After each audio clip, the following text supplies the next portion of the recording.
కానీ ఒక గురువు యొక్క స్వరూపం అన్ని విధాలా భిన్నంగా ఉంటుంది. గురువు యథార్థమునకు మనలా కర్మ అనుభవించడం కోసమని చెప్పి శరీరముతో వచ్చినటువంటి వారు కారు. రమణ మహర్షి గురించి వ్యాఖ్యానం చేస్తూ కృష్ణ భిక్షు చాలా అందమైన మాట ఒకటి రాస్తారు. జ్ఞానికి ప్రారబ్ధం ఉండదా అని ఒక ప్రశ్న వేసి దాని గురించి ఆయన వ్యాఖ్యానం చేశారు. మనం ఎలా ప్రారబ్ధాన్ని అనుభవిస్తామో అలా జ్ఞాని కూడా శరీరం ఉన్నంత కాలము ప్రారబ్ధాన్ని అనుభవిస్తాడు కదా. రమణ మహర్షికి సర్కోమా వ్యాధి రాలేదా? చంద్రశేఖర పరమాచార్యుల వారికి ఊపిరితిత్తులలో ఒక ఊపిరితిత్తి పాడైపోలేదా?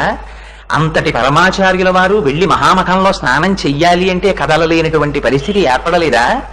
మరి అటువంటప్పుడు వారి శరీరమునకు కష్టం ఉంది, మన శరీరమునకు కష్టం ఉంది. మరి జ్ఞానికి మనకి ఉండేటటువంటి భేదం ప్రారబ్ధాన్ని అనుభవించడంలో ఎక్కడొస్తుంది అంటే, మనం ప్రారబ్ధాన్ని అనుభవించేటప్పుడు తాదాత్మ్యతని చెందుతాం. ఒక సుఖమును అనుభవిస్తే ఇది నా యొక్క గొప్పతనం చేతనే వచ్చింది అంటాం.